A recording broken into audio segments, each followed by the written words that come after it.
રસાયણ વિજ્ઞાન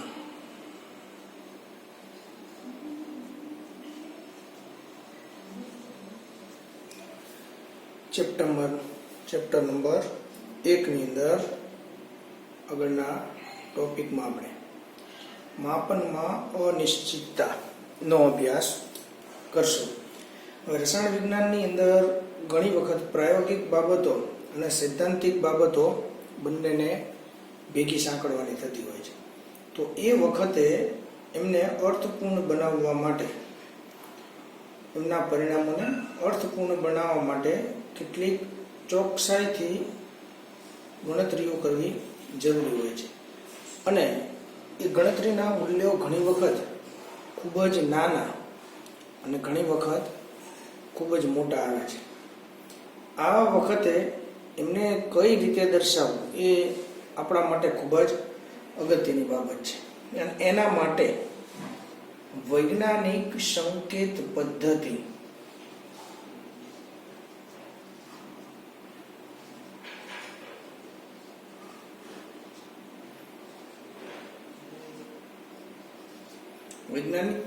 પદ્ધતિનો ઉપયોગ કરવામાં આવે છે। ક્યારે આની જરૂર પડે છે તો કે ઘણી વખત ખૂબ મોટી સંખ્યા હોય અથવા તો અત્યંત નાની સંખ્યા અથવા તો અત્યંત નાનું દળ હોય, એ વખતે એ મૂલ્યોને કઈ રીતે દર્શાવવા એના માટે આ વૈજ્ઞાનિક સંકેત પદ્ધતિનો ઉપયોગ થાય છે। દાખલા તરીકે એક ખૂબ જ મોટું મૂલ્ય લઈએ આપણે,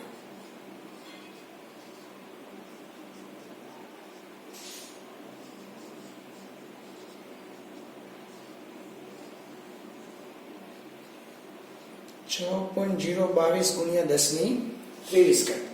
જો આને આપણે પોઈન્ટમાં અને ઘાતમાં ન દર્શાવતા એમને એમ દર્શાવવામાં આવે તો 6, 0, 2, 2 પછી આપણે બીજા 20 શૂન્ય દર્શાવવા પડે। તો વિચારો કે દર વખતે આવી રીતે 20 શૂન્ય લખવા તો એમાં ક્યારેક ભૂલ થવાની પણ શક્યતા રહેલી છે। એટલે એ મૂલ્યને એ રીતે ન દર્શાવતા વૈજ્ઞાનિક સંકેત પદ્ધતિ મુજબ, એટલે કે પોઈન્ટની પહેલા કોઈ પણ એક સંખ્યા રાખી અને દર્શાવવામાં આવે છે। કોઈ એક સંખ્યા એટલે 1 થી 9 વચ્ચેની સંખ્યામાં એને ફરજિયાતપણે દર્શાવવામાં આવે છે। દાખલા તરીકે એક નાનું મૂલ્ય પણ લઈએ,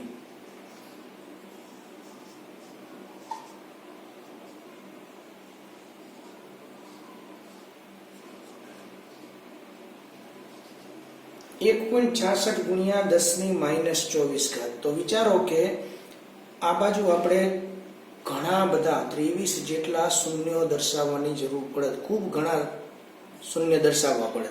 તો 0.00000000000 એવી રીતે ઘણા શૂન્ય દર્શાવ્યા પછી આપણે 166 લખવાના થાત। તો હવે દર વખતે આટલા શૂન્ય લખવા એ સરળ બાબત નથી, એટલા માટે એની આ વૈજ્ઞાનિક સંકેત પદ્ધતિ મુજબ દર્શાવવામાં આવે છે। એટલે આવા મૂલ્યો કે જ્યાં દર્શાવવામાં તકલીફ સર્જાતી હોય એ વખતે વૈજ્ઞાનિક સંકેત પદ્ધતિનો ઉપયોગ કરવામાં આવે છે। તો આ પદ્ધતિને દર્શાવવા માટે એક સામાન્ય સ્વરૂપ આપવામાં આવ્યું છે।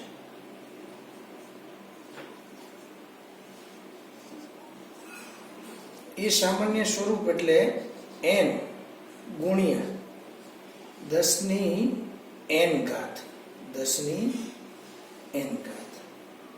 જ્યાં જે સ્મોલ n છે, એ ઘાતાંકીય સ્વરૂપ છે।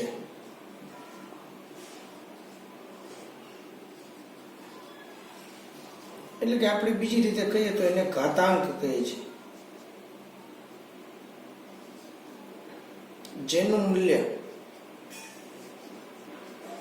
ઋણ કે ધન હોઈ શકે છે। આપણે જાણીએ છીએ કે અહીંયા જો ઘાતાંકમાં n તરીકે 23 હતા, અહીંયા -24 હતા, એટલે ધન કે ઋણ મૂલ્ય એના શક્ય બની શકે છે। તથા કેપિટલ N જે છે એ કેપિટલ N કોઈ પણ મૂલ્ય અથવા તો આંકડાકીય પદ દર્શાવે છે।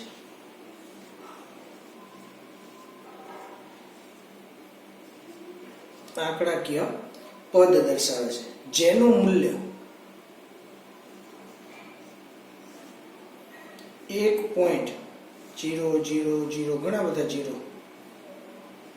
થી લઈ અને 9.999 અનંત સુધીનું હોઈ શકે છે. તો આના આધારે તમે એવું કહી શકો કે પોઈન્ટ પહેલા કોઈ પણ એક સંખ્યા હોવી જરૂરી છે. પોઈન્ટ પછી જેટલી પણ સંખ્યા હોય, પણ પોઈન્ટ પહેલા ઓછામાં ઓછી એક સંખ્યા એટલે કે 1 થી 9 વચ્ચેની સંખ્યા હોવી જરૂરી છે. એટલે પોઈન્ટ પહેલા જ્યારે પણ તમે વૈજ્ઞાનિક સંકેત પદ્ધતિમાં દર્શાવો ત્યારે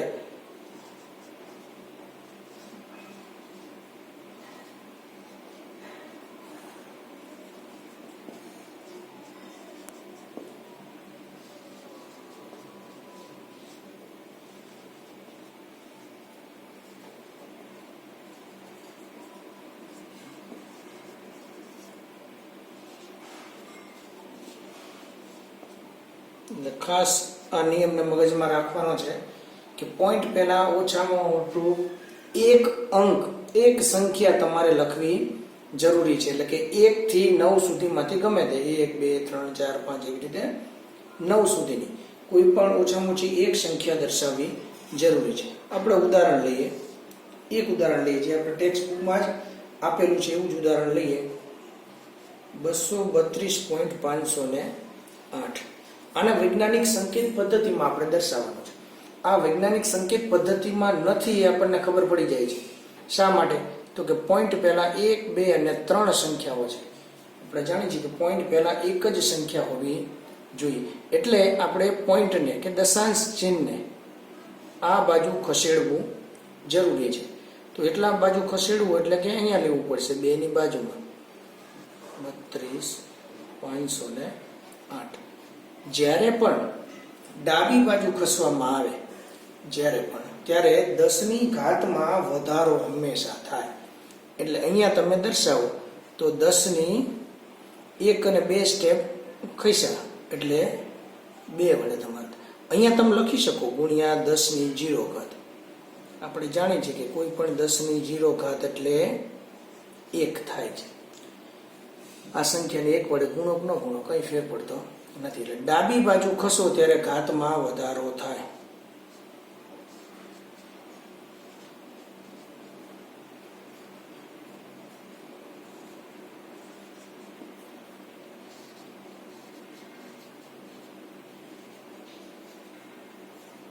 ડાબી બાજુ જતા ઘાતાંકમાં વધારો થાય છે. એનો મતલબ કે 232.508 ને આપણે 2.32508 ગુણ્યા 10 ની 2 ઘાત વડે વૈજ્ઞાનિક સંકેત પદ્ધતિમાં દર્શાવી છે. એ જ રીતે બીજું ઉદાહરણ એ પણ આપણે આપણી ટેક્સ્ટ બુકનું જ ઉદાહરણ લઈએ. 0.00016 ને વૈજ્ઞાનિક સંકેત પદ્ધતિ મુજબ આપણે દર્શાવીએ. તો જાણીએ છીએ પોઈન્ટ પહેલા 0 છે, શૂન્ય ચાલશે નહીં કારણ કે 1 થી 9 સુધીની સંખ્યાઓ હોવી જોઈએ. એટલે આપણે 1 2 3 4 એટલે કે આ પોઈન્ટને આપણે અહીંયા સુધી ખસેડવો પડશે. એટલે થશે 1.6 ગુણ્યા આપણે જમણી બાજુ ખસ્યા છે અને આપણે ફરીથી પાછું લખી શકીએ 10 ની 0 ઘાત. જો ડાબી બાજુ ખસતા હોય તો વધારો થાય, તો જમણી બાજુ ખસવાથી ઘટાડો થાય. તો 1 2 3 4 0 કરતા 4 નો ઘટાડો એટલે -4. તો અહીંયા પણ આપણે નિયમને લખી શકીએ કે જમણી બાજુ જતા ઘાતાંકમાં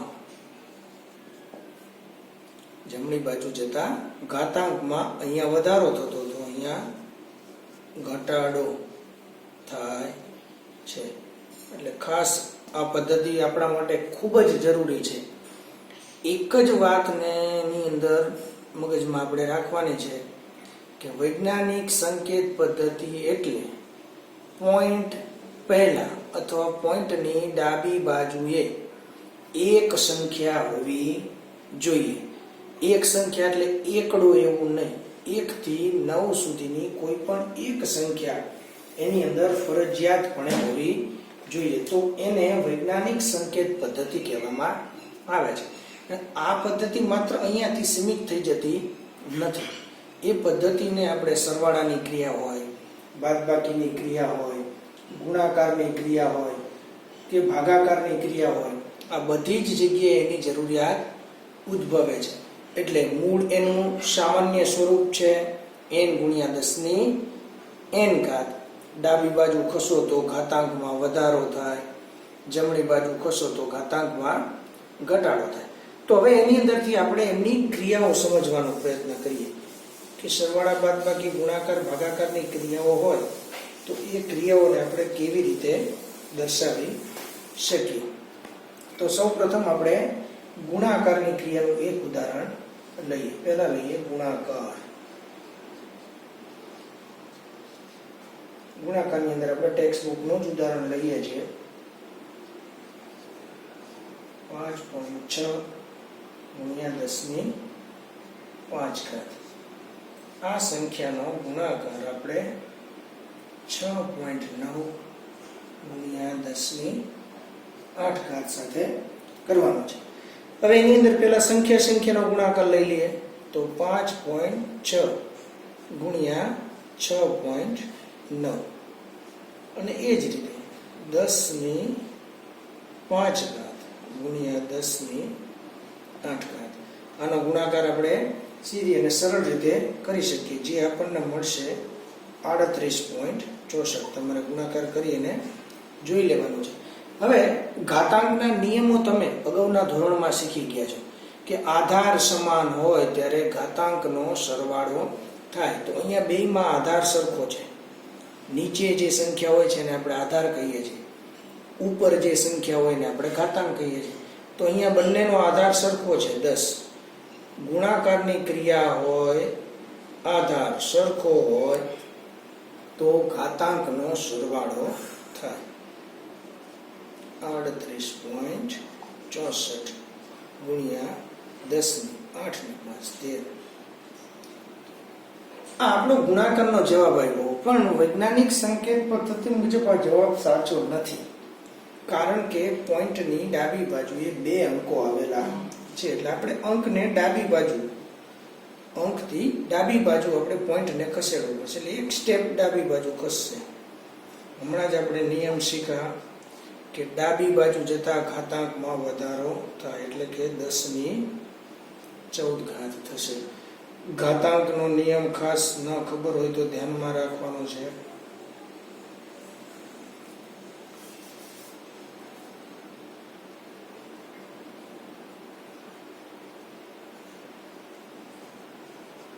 ગુણાકારની ઘાતનો નિયમ જેને કહેવાય છે, આધાર સમાન ઘાતાંકનો સરવાળો થાય. તો ગુણાકારની ઘાતનો નિયમ છે આધાર સમાન હોય ત્યારે ઘાતાંકનો સરવાળો થાય છે. તો આ થઈ ગુણાકારની ક્રિયા. એવી જ રીતે ભાગાકારની ક્રિયા માટે આપણે જોઈએ કે ભાગાકારની ક્રિયા હોય તો કેવી રીતે શક્ય બનશે.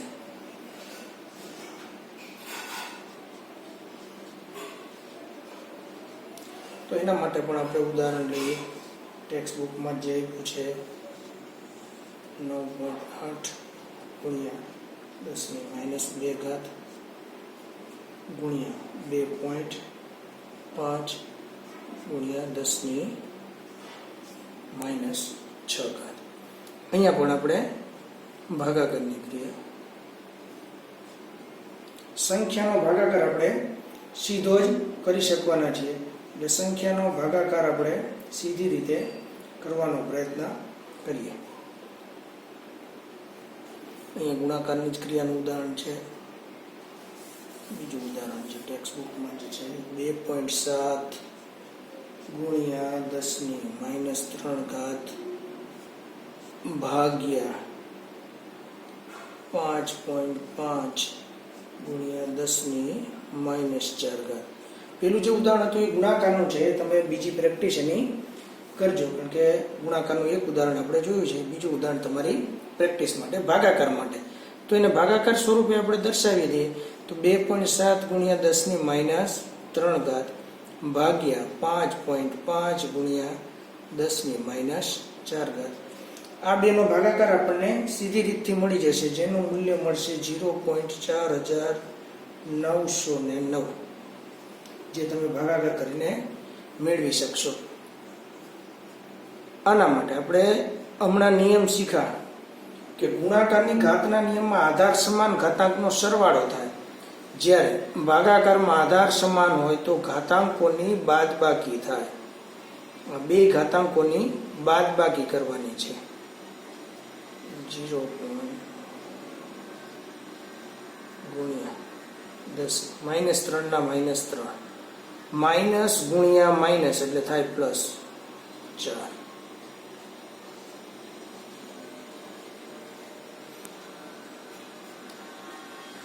એક માઇનસ અને એક પ્લસ હોય ત્યારે બાદબાકી થાય, એટલે 4 માંથી 3 જાય તો 1.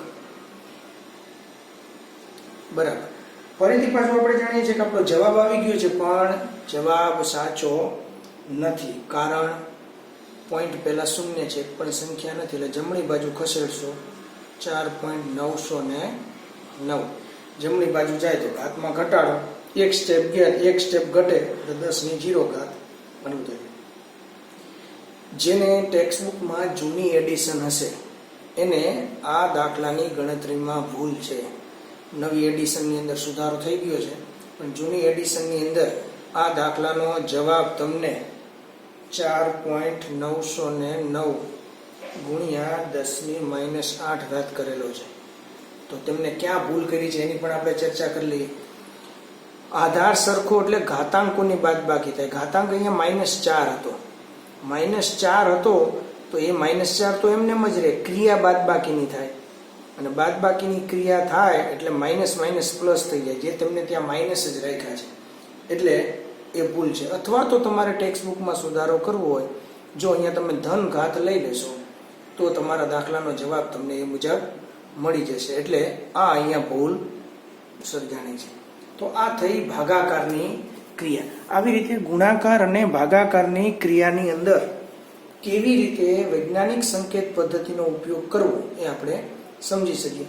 જેમ ગુણાકારમાં ઘાતાંકનો નિયમ હતો એમ ભાગાકારમાં પણ ઘાતાંકનો નિયમ છે. આધાર સમાન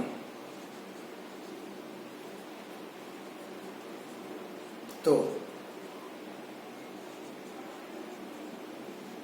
ઘાતાંકની બાદબાકી થાય.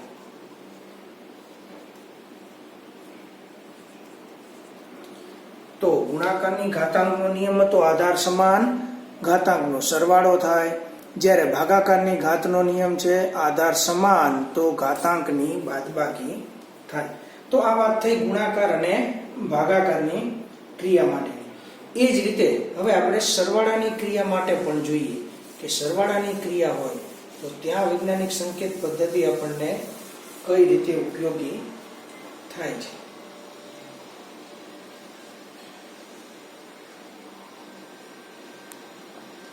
એના માટે પણ આપણે એક ઉદાહરણ લઈએ.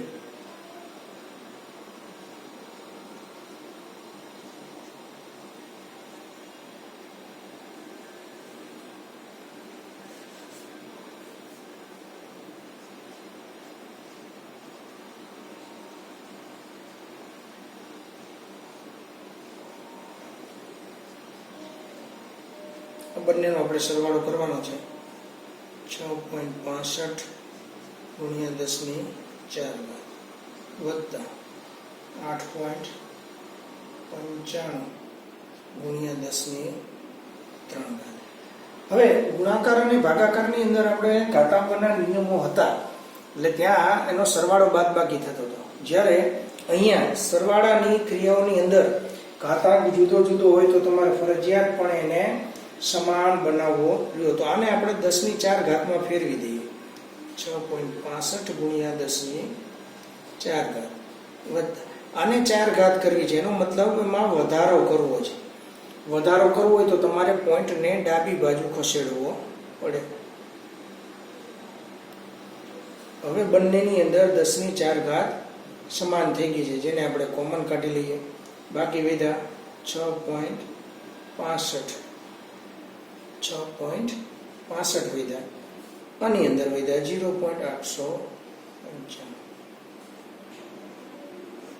બંનેની અંદરથી 10 ની 4 ઘાતને આપણે કોમન કાઢી લીધા. આ બંનેનો સરળતાથી આપણે સરવાળો કરી શકીએ, જે આપણને મળશે 7.545 ગુણ્યા 10⁴. તો આપણો જવાબ આવી ગયો. વૈજ્ઞાનિક સંકેત પદ્ધતિ મુજબ પણ આ જવાબ સાચો જ છે, કારણ કે પોઈન્ટ પહેલા માત્ર એક જ સંખ્યા આવેલી છે. તો આવી રીતે તમે સરવાળાની ક્રિયા કરી શકો. એ જ રીતે હવે આપણે બીજી એક ક્રિયા લઈએ, બાદબાકીની ક્રિયા. પહેલા ગુણાકારની ક્રિયામાં જોયું આપણે, ત્યારબાદ ભાગાકારની ક્રિયા, અને હવે લઈએ આપણે બાદબાકી. તો બાદબાકી માટે પણ સરવાળાની જેમ જ નિયમ લાગુ પડે છે. 2.5 ગુણ્યા 10⁻² ઓછા 4.8 ગુણ્યા 10⁻3. તો અહીંયા પણ બંનેમાં જુઓ, ગુણાકાર ભાગાકારમાં ઘાતાંક સરખી હોય કે ન હોય ફેર નથી પડતો, પણ સરવાળા બાદબાકીની અંદર ફરજિયાતપણે ઘાતાંક સમાન હોવી જોઈએ.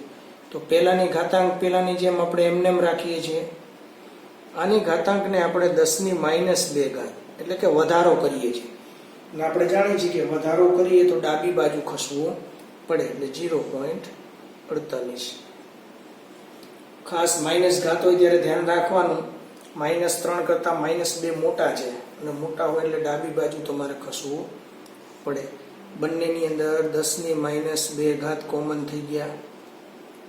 2.5 ઓછા 0.48. 2.5 માંથી 0.48 આપણે સરળતાથી બાદ કરી શકીએ, જેનો જવાબ આપણને મળશે 2.02 ગુણ્યા 10⁻². તો આ થઈ ગયો બાદબાકીનો જવાબ, જે વૈજ્ઞાનિક સંકેત પદ્ધતિ મુજબ પણ સાચો જ છે. એટલે સરવાળા અને બાદબાકીની ક્રિયાની અંદર ખાસ એક વસ્તુનું ધ્યાન રાખવાનું છે કે 10ની ઘાત સમાન હોવી જોઈએ. સરવાળા અને બાદબાકીમાં 10ની ઘાતાંક